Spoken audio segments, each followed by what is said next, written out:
नमस्कार दोस्तों, चलते हैं आज हम बायोलॉजी की अगली क्लास में। अभी तक हमने आपको प्रत्येक क्लास में 50 क्वेश्चंस पढ़ाए हैं। अब हम इस क्लास से लेकर लास्ट तक 100 क्वेश्चंस चलेंगे लेकर, क्योंकि समय बहुत कम है। क्योंकि हमें 8000 क्वेश्चंस कंप्लीट करने हैं साइंस के, फिर इसके बाद रीजनिंग भी कंप्लीट करनी है। तो 100 क्वेश्चंस लेके चलते हैं हम। अब इस क्लास में आपको 100 क्वेश्चंस मिलेंगे। तो जो इस चैनल पर नए हों वो सब्सक्राइब कर लें और अपने दोस्तों को यह क्लास शेयर भी करें और इसको लाइक करें। जो इस क्लास से वंचित हैं वो इस क्लास को अटेंड कर सकें, क्योंकि ये क्लास बहुत ही महत्वपूर्ण है। जो 12 साल से बराबर यह क्वेश्चंस प्रत्येक एग्जाम में आते हैं, यही फिर से आएंगे, इससे बाहर कुछ नहीं आएगा। इस क्लास का फर्स्ट क्वेश्चन है, बिना कोशिका भित्ति वाले बहुकोशिकीय प्राणियों को निम्न में से किस समूह के अंतर्गत रखा जाता है? यह रखा जा सकता है। तो बहुकोशिकीय प्राणियों को किस समूह के अंतर्गत रखा जाता है? यह रखा जा सकता है जो कोशिका भित्ति से निर्मित होते हैं, वो एनीमेलिया समूह के अंतर्गत रखा जाता है। ऑप्शन नंबर ए इसका करेक्ट आंसर हो जाएगा। कौन से के प्राणी अगतिशील होते हैं? किसके प्राणी अगतिशील होते हैं? तो वो होते हैं पोरीफेरा। पोरीफेरा के प्राणी अगतिशील होते हैं। ऑप्शन नंबर ए इसका करेक्ट आंसर हो जाएगा, पोरीफेरा। निम्न में से क्या अचल होते हैं और एक ठोस आश्रय या सपोर्ट से जुड़े होते हैं? तो अचल कौन होते हैं और ठोस या आश्रय से जुड़े होते हैं? तो वो होते हैं सहायकोण। सहायकोण अचल होते हैं। ऑप्शन नंबर सी इसका करेक्ट हो जाएगा। ये भी ग्रुप डी में क्वेश्चंस पूछा हुआ था। श्वसनी उत्सर्जक और परिसंचरण वाले अंगों से, जो श्वसनी हो, उत्सर्जक हो और परिसंचरण करने वाले हों, वो उन अंगों से रहित होते हैं। तो वो कौन होते हैं? तो वो होते हैं स्पंज। स्पंज होते हैं जो श्वसन, उत्सर्जक और परिसंचरण वाले अंगों से रहित होते हैं। कौन? स्पंज। नेक्स्ट क्वेश्चन है आपका, जीव विज्ञान में स्पंज क्या है? जीव विज्ञान में स्पंज क्या है? तो जीव विज्ञान में स्पंज है एक पशु। स्पंज एक पशु है। ऑप्शन नंबर डी इसका करेक्ट आंसर हो जाएगा। ये भी जेईई में क्वेश्चन आया हुआ था। खोल के भीतर से निकलने वाले अर्क जिसका तकनीकी नाम सोप है, इसको निम्न में से या इनमें से किस नाम से जाना जाता है? तो किस नाम से इनको जाना जाता है? तो वो mother of pearl, mother of pearl के नाम से जाना जाता है। ऑप्शन नंबर सी इसका करेक्ट आंसर हो जाएगा, मदर ऑफ पर्ल। एनटीपीसी में ये 2021 में आया हुआ था। निम्नलिखित में से कौन सा शरीर कोशिकाओं को या कोशिकाओं की दो परतों से बना हुआ है? तो कोशिकाओं की दो परतों से बना हुआ है, वो शरीर का कौन सा भाग है या कौन सा हिस्सा है? तो वो है हाइड्रा। हाइड्रा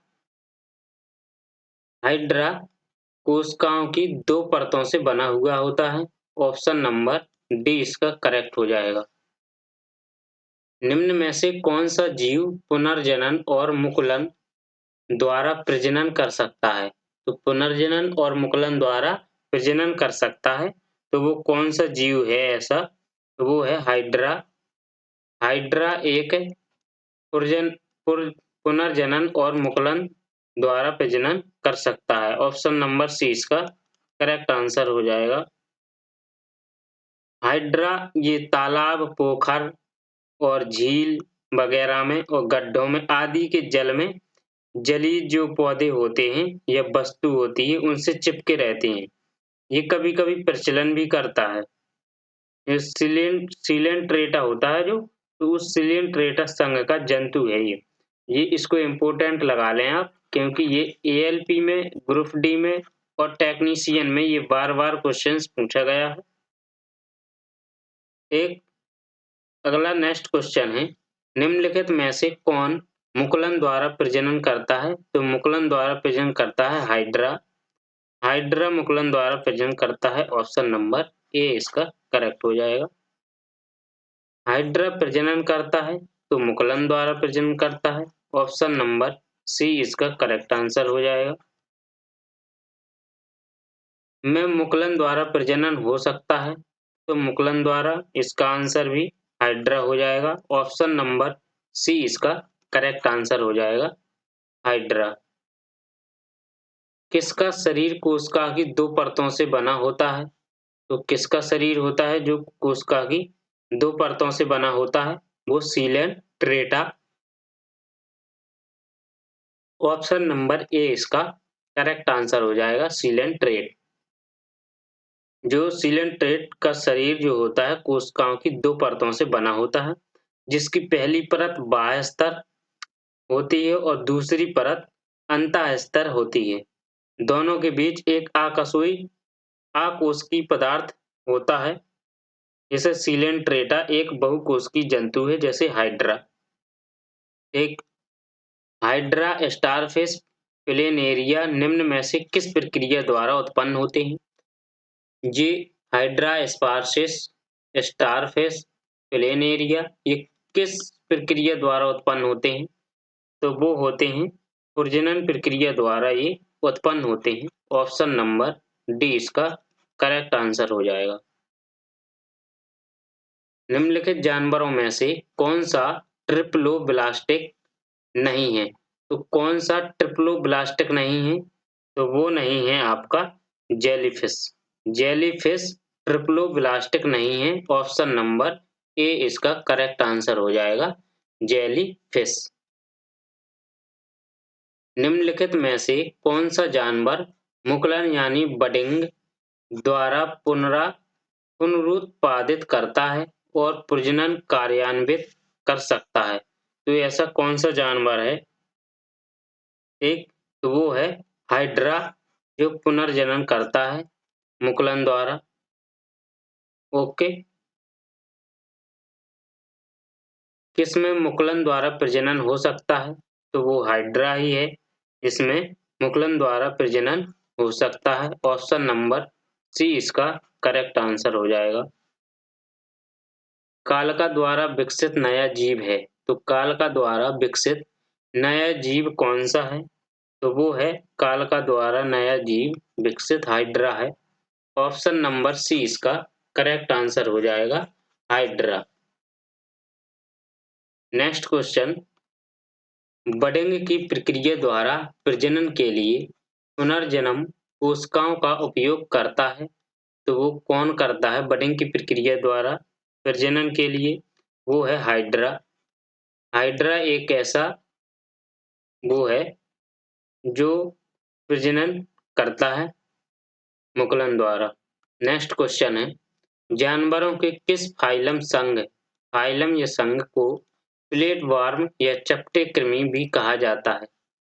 किस फाइलम को प्लेटवर्म इसी को कहते हैं चपटे कृमि यानी भी कहा जाता है, तो वो है प्लेटीहेल्मिन्थीज। प्लेटीहेल्मिन्थीज को ही कहा जाता है, ऑप्शन नंबर डी इसका करेक्ट आंसर हो जाएगा, प्लेटीहेल्मिन्थीज। नेक्स्ट क्वेश्चन है, निम्नलिखित में से कौन से जानवरों के नेत्र, ऐसे कौन से जानवर हैं जिनके नेत्र बहुत ही साधारण होते हैं, वास्तव में रोशनी को पहचानने वाली केवल नेत्र बिंदु होती है? रोशनी को पहचानने वाली केवल नेत्र बिंदु होती है, तो वो है प्लेनेरिया, ऑप्शन नंबर बी इसका करेक्ट आंसर हो जाएगा। प्लेनेरिया वास्तव में रोशनी को पहचानने वाली केवल नेत्र बिंदु होती है। नेक्स्ट क्वेश्चन है, नामक एक प्लेटवर्म में बहुत सामान्य आंखें होती हैं जो वास्तव में केवल आंखों के धब्बे होते हैं जो प्रकाश का पता लगाते हैं, तो वो कौन होते हैं? जो प्रकाश का पता लगाते हैं वो प्लेनेरिया होते हैं। ऑप्शन नंबर बी इसका करेक्ट आंसर हो जाएगा। निम्नलिखित में से कौन सा अंतःपरजीवी का एक उदाहरण है? तो अंतःपरजीवी का एक उदाहरण है वो है फीता कृमि। फीता कृमि अंतःपरजीवी का उदाहरण है। ऑप्शन नंबर ए इसका करेक्ट हो जाएगा। जब परपोषी जो होते हैं, परपोषी अतिथि परपोषी की यानी अंतः सतह या भीतर रहता है सतह के, तो उसे अंतःपरजीवी कहते हैं। नेक्स्ट क्वेश्चन, टेपवर्म फाइलम किससे संबंधित है? तो टेपवर्म फाइलम किससे संबंधित है? प्लेटीहेल्मिन्थीज। प्लेटीहेल्मिन्थीज से संबंधित है tapeworm phylum. Option number C इसका करेक्ट आंसर हो जाएगा। एस्केरिस का साधारण नाम है। एस्केरिस का साधारण नाम क्या है? तो एस्केरिस का साधारण नाम है round worm. Option number C इसका करेक्ट आंसर हो जाएगा। राउंड वार्म एस्केरिस का साधारण नाम है। आपका आंसर हो जाएगा सी। किसका उपयोग वर्मी कंपोस्टिंग में किया जाता है? तो किसका उपयोग वर्मी कंपोस्टिंग में किया जाता है? वो है केंचुआ। तो केंचुए का उपयोग वर्मी कंपोस्टिंग में किया जाता है। ऑप्शन नंबर सी इसका करेक्ट आंसर हो जाएगा, केंचुआ। नेक्स्ट क्वेश्चन है, इनमें से कौन सा केंचुए का श्वसन अंग है? तो केंचुए का श्वसन अंग कौन सा है? वो है त्वचा। त्वचा से ये श्वास लेता है कौन? केंचुआ। केंचुए का श्वसन अंग है त्वचा। ऑप्शन नंबर बी इसका करेक्ट आंसर हो जाएगा। जोंक किस संघ से संबंधित है? तो जोंक किस संघ से संबंधित है? एक तो अभी केंचुए के बारे में बताया था। मछलियां किससे सांस लेती हैं? वो गलफड़ों से लेती हैं। कॉकरोच और जो अन्य कीड़े होते हैं वो सांस लेने का छिद्र होते हैं उनमें, तो वो किसके माध्यम से सांस लेते हैं कीड़े? एस्पायरी कल के माध्यम से सांस लेते हैं। और जो जोंक किस संघ से संबंधित हैं? तो जोंक किस संघ से संबंधित हैं? ये हैं एनीलिडा। एनीलिडा से संबंधित है जोंक। ऑप्शन नंबर ए इसका करेक्ट आंसर हो जाएगा। एनीलिडा वर्ग से संबंधित नहीं है। तो एनीलिडा वर्ग से संबंधित कौन नहीं है? तो जोंक एनीलिडा वर्ग से संबंधित है और ये एनीलिडा संघ का जंतु है। यह उभयलिंगी होता है। जोंक उभयलिंगी होता है और ये बाह्य परजीवी होता है। इसका शरीर लंबा होता है, चपटा एवं खंडों में विभक्त रहता है। तो एनीलिडा वर्ग से संबंधित कौन नहीं है? वो नहीं है एस्केरिस। ये एनीलिडा वर्ग से संबंधित नहीं है। ऑप्शन नंबर डी इसका करेक्ट हो जाएगा। एनीलिडा वर्ग से केंचुआ संबंधित है, जोंक है और नेरिस संबंधित है। केंचुआ है, रिंगवर्म है, नेरिस है, जोंक है, ये आदि शामिल होते हैं। निम्नलिखित जीवों में से कौन सा जीव मुकुलन द्वारा प्रजनन नहीं करता? हाइड्रा मुकुलन द्वारा प्रजनन करता है और मूंगा प्रजनन करता है मुकुलन द्वारा, स्पंज मुकुलन द्वारा प्रजनन करता है। तो एनीलिडा मुकुलन द्वारा प्रजनन नहीं करता। ऑप्शन नंबर डी इसका करेक्ट आंसर हो जाएगा। Option number D. केंचुआ निम्न में से कौन से प्राणी संघ से संबंधित है? तो कौन से प्राणी संघ से संबंधित है? कौन? केंचुआ। तो केंचुआ है एनीलिडा प्राणी संघ से संबंधित है। ऑप्शन नंबर सी इसका करेक्ट आंसर हो जाएगा। केंचुआ इनमें से किस जंतु प्रजाति से संबद्ध है? किस जंतु प्रजाति से संबद्ध है केंचुआ? तो वो है, आपका आंसर हो जाएगा ऑप्शन नंबर बी, केंचुआ एनीलिडा प्राणी या जंतु प्रजाति से संबंधित है। और मोलस्क का जो संघ के प्राणी होते हैं वो घोंगा, सीपी आदि ये मोलस्का होते हैं। ये किससे संबंधित होते हैं? तो जैसे घोंगा है, सीपी है, एक और जो प्रोटोजोआ होते हैं तो प्रोटोजोआ संघ के प्राणी वो प्रोटोजोआ अमीबा, एंटमीबा, हिस्टोलिटिका आदि से संबंधित होते हैं। और आर्थ्रोपोडा जो होते हैं संघ के प्राणी तो वो ये तिलचट्टा जैसे तिलचट्टा है, झींगा मछली है, केकड़ा है, ये इससे संबंधित होते हैं। जैसे खटमल है, मक्खी है, मच्छर है।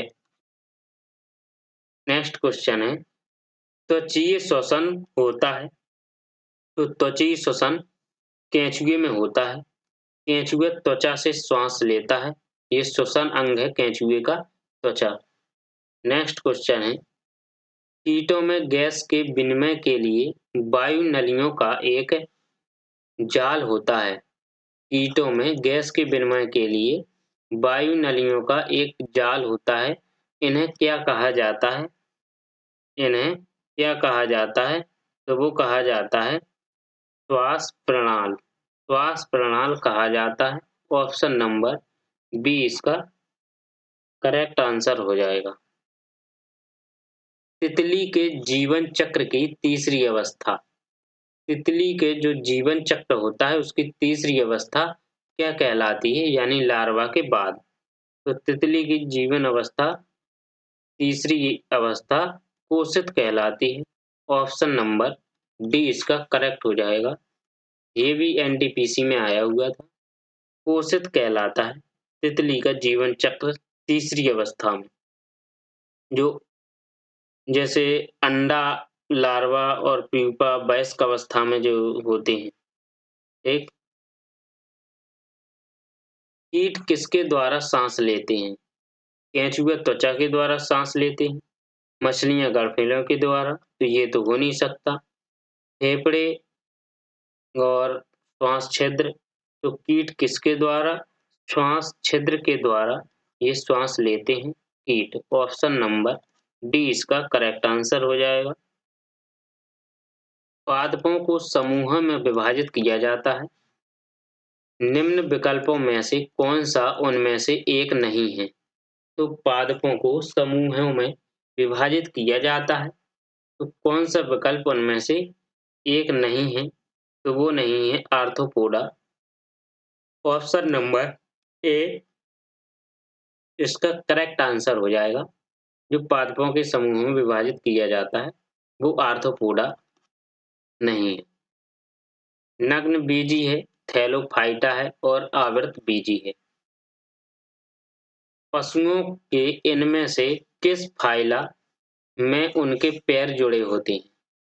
किस फाइला में उनके पैर जुड़े होते हैं पशुओं को इनमें से? तो कौन सा फाइला है वो? तो वो है आपका आर्थ्रोपोडा। आर्थ्रोपोडा जो है ये ऐसा जो फाइला है, फाइला में उनके पैर जुड़े होते हैं तो वो है आर्थ्रोपोडा में। पशुओं के आर्थ्रोपोडा के फाइला में उनके पैर जुड़े होते हैं। घरेलू मक्खी का जीव वैज्ञानिक नाम क्या है? तो घरेलू मक्खी का जीव वैज्ञानिक नाम मुजिका डोमेस्टिका है। क्या है? घरेलू मक्खी का जीव वैज्ञानिक नाम मुजिका डोमेस्टिका है। ऑप्शन नंबर ए इसका करेक्ट आंसर हो जाएगा। तिलचट्टों में श्वसन किसके माध्यम से होता है? तो तिलचट्टों में जो श्वसन होता है या तिलचट्टों का श्वसन अंग होता है तो या श्वास लेता है तिलचट्टा, तो कहाँ से लेता है? केंचुआ त्वचा से लेता है। और ये गलफड़ों से मछलियां लेती हैं। तो किससे लेता है ये तिलचट्टा? श्वास रंध्रों से। श्वास रंध्रों से ये तिलचट्टा श्वास लेता है। ऑप्शन नंबर डी इसका करेक्ट आंसर हो जाएगा। समूह से संबंधित पशुओं में जुड़े हुए पैर होते हैं, तो वो किसके होते हैं समूह से संबंधित? आर्थ्रोपोडा के। आर्थ्रोपोडा समूह से संबंधित पशुओं में जुड़े हुए पैर होते हैं आर्थ्रोपोडा समूह से। जंतुओं का सबसे बड़ा समूह क्या होता है? तो जंतुओं का सबसे बड़ा समूह होता है आर्थ्रोपोडा। ऑप्शन नंबर बी इसका करेक्ट आंसर हो जाएगा। इम्पोर्टेंट लगा लें। ग्रुप डी ये ग्रुप डी के लिए बहुत ही इम्पोर्टेंट है। जंतुओं का सबसे बड़ा समूह होता है आर्थ्रोपोडा। कदाचित जानवरों का सबसे बड़ा समूह होता है। तो जानवरों का सबसे बड़ा समूह कौन होता है? वो आर्थ्रोपोडा ही होता है। जंतुओं का सबसे बड़ा समूह आर्थ्रोपोडा, जानवरों का सबसे बड़ा समूह आर्थ्रोपोडा। निम्नलिखित में से कौन सा जंतुओं का सबसे बड़ा समूह है? तो जंतुओं का सबसे बड़ा समूह कौन है? वही फिर से question Arthropoda. Option number C इसका करेक्ट आंसर हो जाएगा, आर्थ्रोपोडा। ये ELP और टेक्नीशियन में पूछा हुआ था। और जो पीछे वाला क्वेश्चन था देखो, ये ग्रुप डी में क्वेश्चन पूछा गया था। निम्नलिखित में से किसके अधिकतम पैर होते हैं? तो किसके अधिकतम पैर होते हैं? तो वो है सहस्त्रपाद। यानी सहस्त्रपाद बहुत से अधिक जो पैर होते हैं, अधिकतम पैर होते हैं, पाद मीन्स पैर, तो वो हुए सहस्त्रपाद। नेक्स्ट क्वेश्चन, निम्नलिखित में से किस जीव को सोशल इंसेक्ट नहीं कहा जा सकता? तो सोशल इंसेक्ट किसे यानी किस जीव को नहीं कहा जा सकता है? तो वो है झींगुर। झींगुर को सोशल इंसेक्ट नहीं कहा जाएगा। ऑप्शन नंबर बी इसका करेक्ट आंसर हो जाएगा। मधुमक्खी, टर्माइट और चींटी, इन दोनों को सोशल इंसेक्ट कहा जाता था। संभवतः प्राणियों का सबसे बड़ा समूह है। तो प्राणियों का सबसे बड़ा समूह कौन है संभवतः रूप से? तो वो है आर्थ्रोपोडा, सबसे बड़ा समूह है। ऑप्शन नंबर डी इसका करेक्ट आंसर हो जाएगा। मकड़ियों में कितनी जोड़ी आंखें होती हैं? तो मकड़ियों में कितनी जोड़ी आंखें होती हैं? तो मकड़ियों में 4 जोड़ी आंखें होती हैं। वाह! ये आपको जो क्वेश्चन नहीं पता था वो आज पता चल गया कि मकड़ियों में कितनी जोड़ी आंखें होती हैं, वो होती हैं 4 जोड़ी आंखें। इनमें से किस कीट के दांत होते हैं? किस कीट के दांत होते हैं? वो होते हैं ऑप्शन नंबर डी ततैया एवं भौरे के। मधुमक्खियों के दांत नहीं होते, मधुमक्खियों के दांत नहीं होते, मक्खियों के नहीं होते, तितलियों के नहीं होते। तो कीट के दांत होते हैं वो होते हैं ततैया के एवं भौरे के कीट के दांत होते हैं। ऑप्शन नंबर डी इसका करेक्ट आंसर हो जाएगा। कुछ जंतुओं जैसे घोंघे में जंतु अपना लिंग बदल सकते हैं। यह क्या व्यक्त कर सकता है या क्या व्यक्त करता है? तो कुछ जंतु होते हैं जैसे घोंघा है, वो अपना लिंग बदल सकता है। तो इसका आंसर क्या हो जाएगा? ऑप्शन नंबर ए, लिंग आनुवंशिक रूप से निर्धारित नहीं होता। आनुवांशिक रूप से निर्धारित नहीं होता। ऑप्शन नंबर ए इसका करेक्ट आंसर हो जाएगा।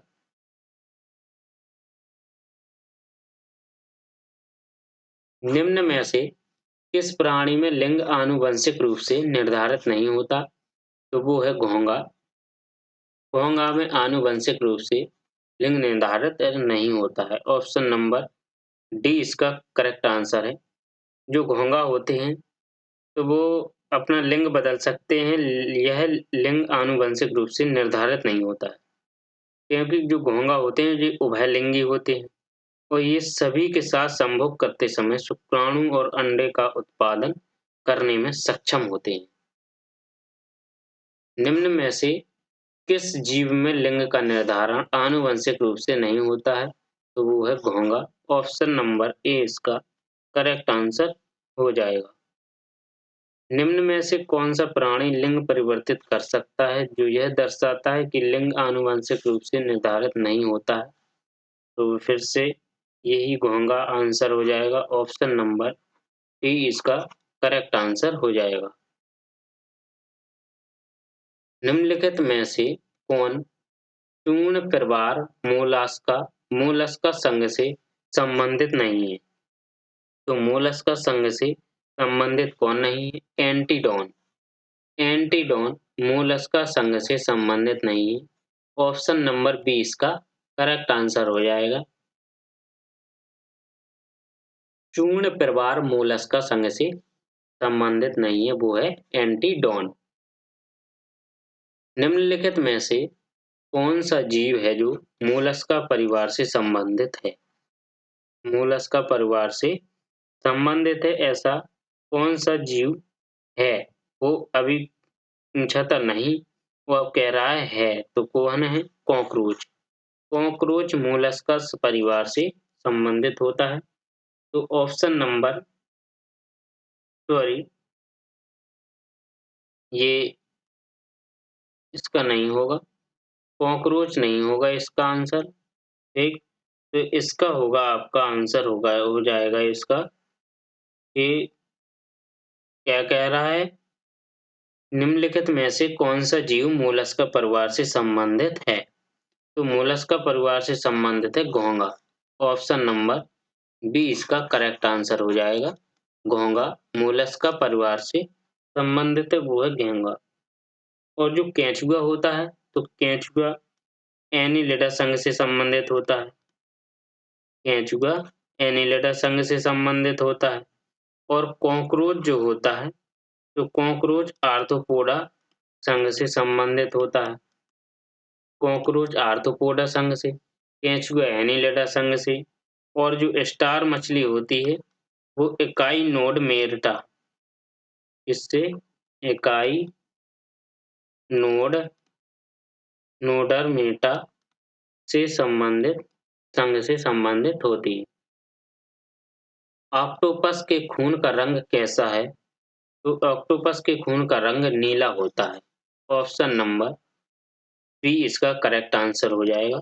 जो ऑक्टोपस होता है उसका रक्त सॉरी खून नहीं, खून या रक्त नीला होता है। निम्न में से कौन सा जानवर अपना लिंग बदल सकता है? ऐसा कौन सा जानवर है जो अपना लिंग बदल सकता है? प्लेनेरिया, एस्केरिस, स्नेल या नेरिस। तो ये अपना लिंग बदल सकता है, वो है स्नेल। स्नेल ये जानवर है एक जो अपना लिंग बदल सकता है। कुछ प्रजातियां अपना लिंग परिवर्तन कर सकती हैं, जैसे कोरल रीफ मछलियां अपना लिंग परिवर्तन करने में सक्षम होती हैं। कौन सी? कोरल कोरल रीफ मछलियां ये अपना लिंग परिवर्तन करने में सक्षम होती हैं। यदि कोरल रीफ मछलियां अपना लिंग परिवर्तन करने में सक्षम होती हैं, तो स्नेल भी लिंग परिवर्तन कर सकता है। एक कर्णसीपी क्या है? एक कर्णसीपी क्या है? वो है एक भक्षणी समुद्री घोंघा। एक भक्षणी समुद्री घोंघा एक कर्णसीपी है। ऑप्शन नंबर डी इसका करेक्ट आंसर हो जाएगा। समुद्री घोंघा है, जैसे घोंघा, सीपी, डोरिस, ऑक्टोपस, कुंडली, लिनी इत्यादि आदि जो होते हैं वो मोलस्क संघ के प्राणी हैं। याद रख लें, मोलस्क संघ के प्राणी कौन-कौन से हैं? घोंघा, सीपी, डोरिस, ऑक्टोपस और कुंडलनी। ठीक, इनमें से किस संघ के सदस्य मुक्त जीवन जीने वाले विशिष्ट समुद्री जीव होते हैं? तो किस संघ के सदस्य मुक्त जीवन जीने वाले विशिष्ट समुद्री जीव होते हैं? वो होते हैं इकाइनोडेर्मेटा। ऑप्शन नंबर ए इसका करेक्ट आंसर हो जाएगा। इकाइनोडेर्मेटा मेटा। निम्न में से कौन सा मोलस्का का उदाहरण नहीं है? तो मोलस्का का उदाहरण कौन सा नहीं है? वो है शतपाद। शतपाद मोलस्का का उदाहरण नहीं है। ऑप्शन नंबर ए इसका करेक्ट आंसर हो जाएगा। ऑक्टोपस मोलस्का का उदाहरण है। सीपी मोलस्का का उदाहरण है। घोंघा मोलस्का का उदाहरण है। शतपाद नहीं है। निम्नलिखित में से कौन सा तिलचट्टे तथा अन्य कीटों का उत्सर्जक अंग है? तिलचट्टा तथा अन्य कीटों का उत्सर्जक अंग है, तो वह कौन सा अंग है? एक तो वो है मालपीगियन मालपीगियन नलिकाएं। मालपीगियन नलिकाएं ये तिलचट्टा तथा अन्य कीटों का उत्सर्जक अंग है। ऑप्शन नंबर बी इसका करेक्ट आंसर हो जाएगा। मालपीघ्यन नलिकाएं। जंतुओं का कौन सा समूह विशेष रूप से मुक्त रूप से रहने वाली समुद्री जीव है?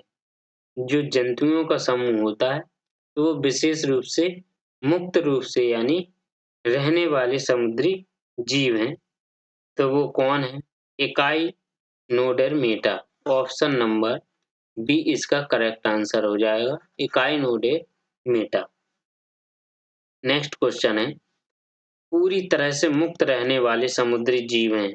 तो पूरी तरह से जो समुद्री जीव मुक्त होते हैं वो हैं इकाइनोडर्मेटा। ऑप्शन नंबर सी इसका करेक्ट आंसर हो जाएगा। इकाइनोडर्मेटा पूरी तरह से मुक्त रहने वाले समुद्री जीव हैं। जल संवहनी प्रणाली। जल संवहनी प्रणाली किसमें पाई जाती है? तो जल संवहनी प्रणाली समुद्री खीरा में पाई जाती है। ऑप्शन नंबर ए इसका करेक्ट आंसर हो जाएगा।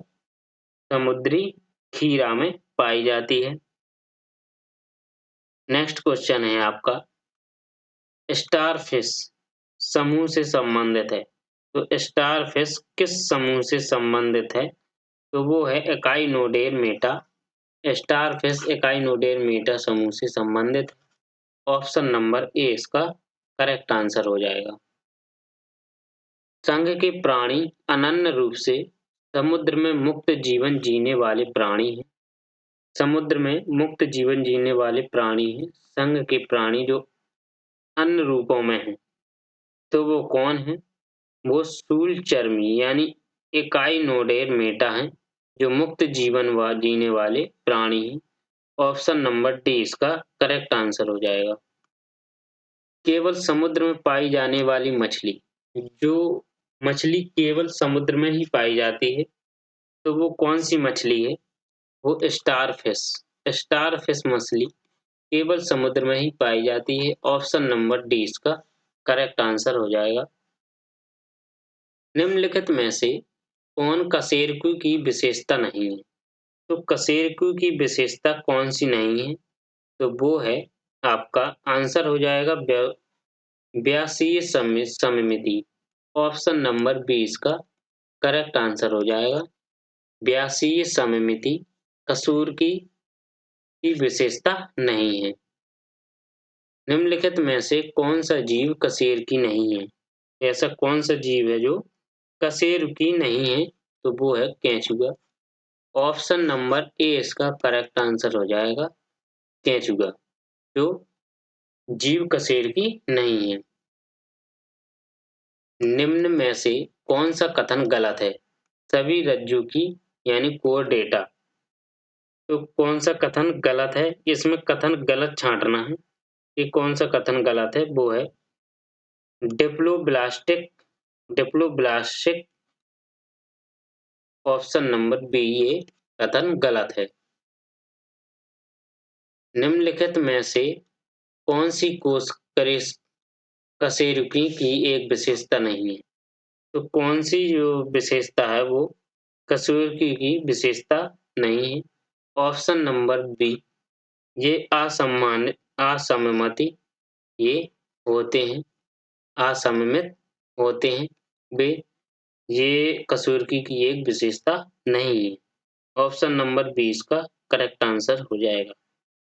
नेक्स्ट क्वेश्चन है आपका, इनमें से किस जीव में 3 कोष्ठीय हृदय होता है? तो 3 कोष्ठी या 3 पक्ष का हृदय होता है तो किसमें होता है? इनमें से 3 कोष्ठीय हृदय तो वो होता है मेढक में। मेढक में 3 कोष्ठीय हृदय होता है। ऑप्शन नंबर सी इसका करेक्ट आंसर हो जाएगा। मेढकों में मानव की तरह ही एक जोड़ी फेफड़े होते हैं। मेढकों में ही मानव की तरह एक जोड़ी फेफड़े होते हैं। तो लेकिन वे अपने किससे भी श्वसन कर सकते हैं। तो किससे श्वसन कर सकते हैं? वो है क्लोम।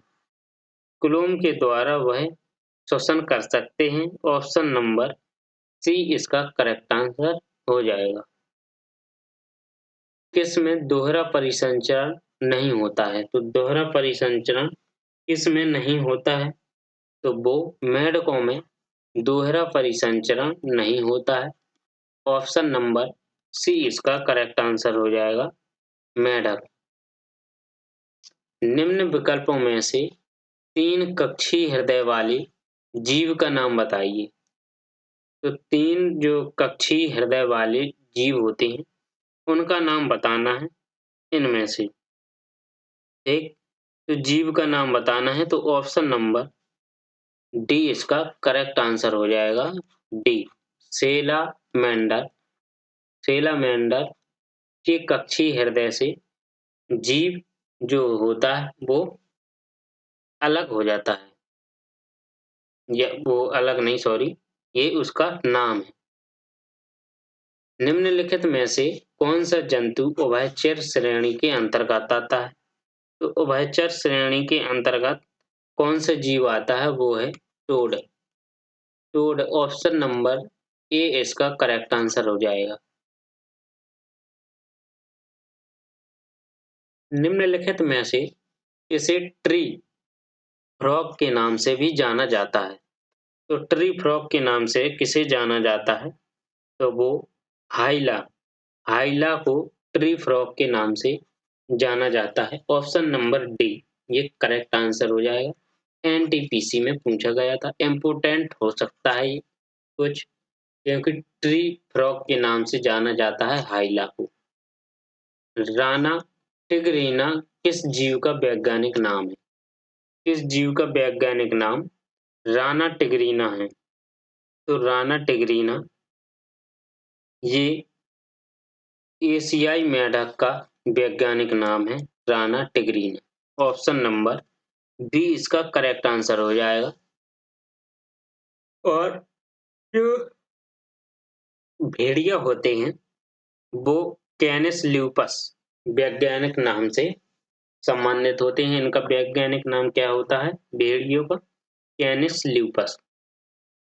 और जो बाघ होता है उसका पैंथरा टाइग्रिस होता है। तेंदुओं का पैंथा पाइस होता है। उभयचरों और अधिकांश सरीसृपों में क्या होता है? जो उभयचर होते हैं वो अधिकांश जो सरीसृप होते हैं तो उनमें क्या पाया जाता है?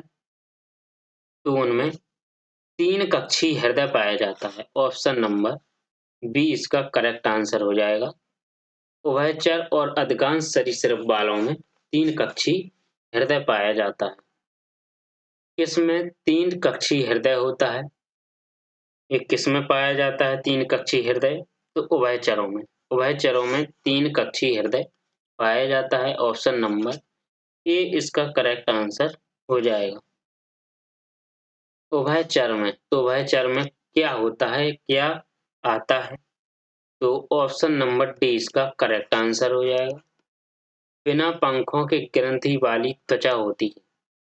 बिना पंखा बिना चलाए ग्रंथि वाली त्वचा होती है। किसमें? उभयचरों में।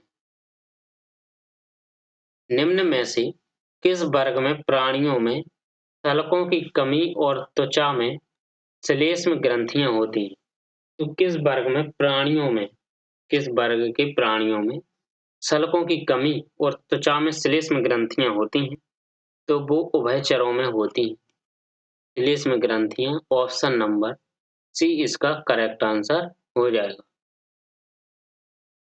वर्ग के प्राणियों में श्वसन गलफड़ों, जो वर्ग के प्राणी होते हैं, किस वर्ग के प्राणी में श्वसन गलफड़ों से अथवा फेफड़ों द्वारा होता है? सांस लेते हैं तो गलफड़ों अथवा फेफड़ों द्वारा लेते हैं वो, तो वो होता है ऑप्शन नंबर डी इसका करेक्ट आंसर हो जाएगा। उभयचर जो हैं, जो श्वसन गलफड़ों से अथवा फेफड़ों से लेते हैं। निम्नलिखित में से कौन उभयचर नहीं है? तो उभयचर कौन नहीं है ये हमने अभी आपको बताया। ऑप्शन नंबर बी इसका करेक्ट आंसर हो जाएगा। ये उभयचर नहीं है मगरमच्छ। तो मगरमच्छ ये उभयचर नहीं है। ऑप्शन नंबर बी इसका करेक्ट आंसर हो जाएगा। नेक्स्ट क्वेश्चन है आपका, निम्नलिखित में से किस वर्ग में तापमान कुछ प्रजातियों में लिंग का निर्धारण करता है। तो कुछ प्रजातियों में लिंग का निर्धारण करता है, तो वो कौन करता है? सरीसृप।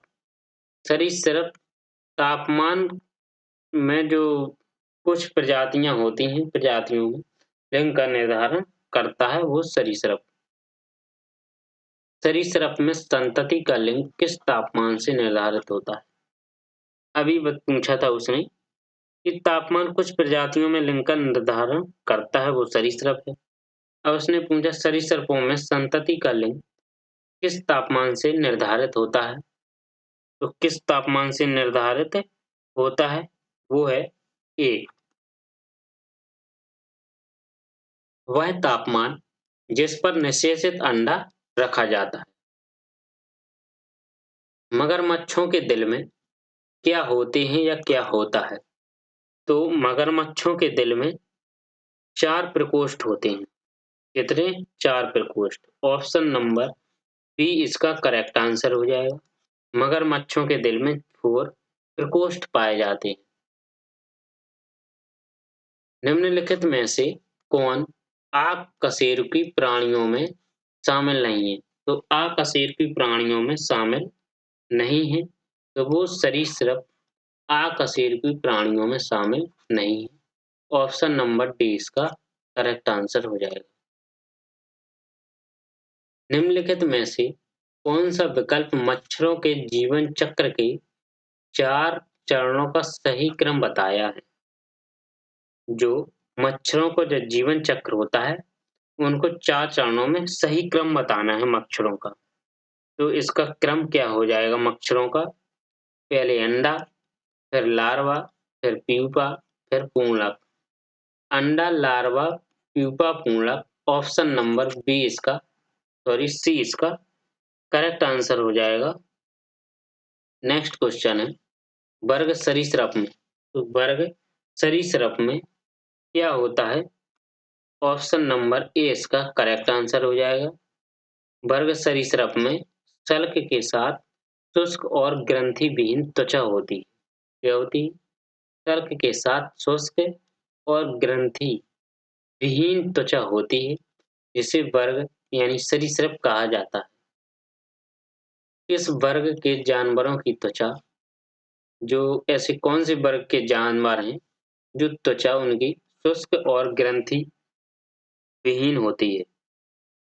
तो ऐसे कौन से जानवर हैं? वो हैं जानवर या कीड़े मकोड़े, वो हैं सरीसृप। ऑप्शन नंबर डी इसका करेक्ट आंसर हो जाएगा। अधिकांश सरीसृपों में एक होता है। तो अधिकांश सरीसृपों में क्या होता है? तो 3 कक्षीय हृदय होता है अधिकांश सरीसृपों में। ऑप्शन नंबर सी इसका करेक्ट आंसर हो जाएगा। अंडे देने वाले प्राणी कहलाते हैं। तो अंडे देने वाले प्राणी कौन से कहलाते हैं? तो अंडे देने वाले प्राणी अंडज प्राणी कहलाते हैं। क्या कहलाते हैं? अंडज प्राणी। ऑप्शन नंबर सी इसका करेक्ट आंसर हो जाएगा। किस प्रकार के जानवरों को अंडज जानवर कहा जाता है? तो कौन से प्रकार के जानवर हैं जो अंडज कहा जाता है? वो है अंडे देने वाले। सी सी नंबर अंडे देने वाले जानवरों को अंडज जानवर कहा जाता है। अंडे देने वाले प्राणियों को क्या कहा जाता है? तो अंडे देने वाले प्राणियों को उन्होंने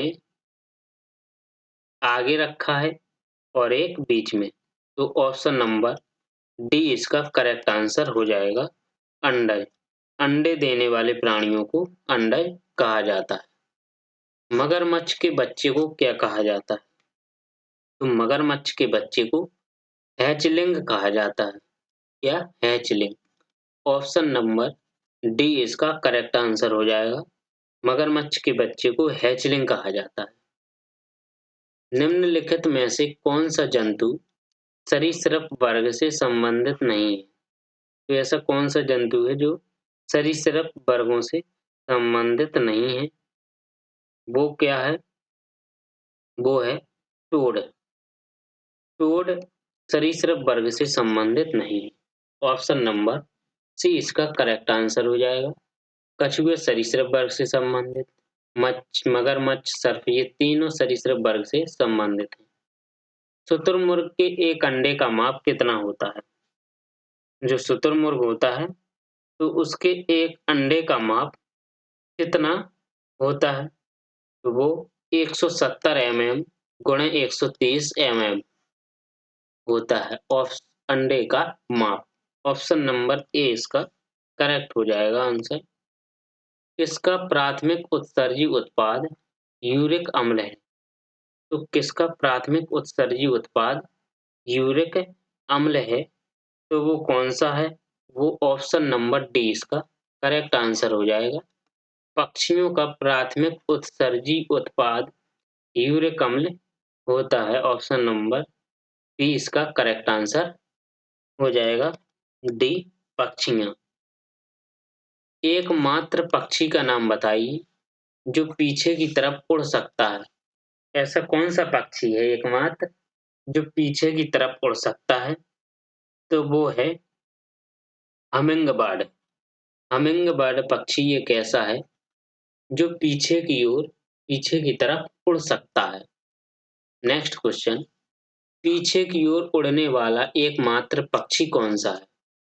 तो पीछे की ओर उड़ने वाला एकमात्र पक्षी है humming bird. Option number A इसका करेक्ट आंसर हो जाएगा। नेक्स्ट, आपके 100 क्वेश्चंस पूर्ण हो चुके हैं। तो ये 100 क्वेश्चंस साइंस के, फिजिक्स से, बायोलॉजी से डेली 100 क्वेश्चंस लाएंगे जिससे आपकी क्लासें जल्दी कंप्लीट हो जाएं और आप प्रैक्टिस सेट करने लगें। तो फिर मिलते हैं हम आपसे नेक्स्ट क्लास में। जिन्होंने अभी तक सब्सक्राइब नहीं किया है वो सब्सक्राइब कर लें, क्लास को लाइक करें और अपने दोस्तों को शेयर करें और ग्रुपों में भी शेयर करें। ओके, धन्यवाद।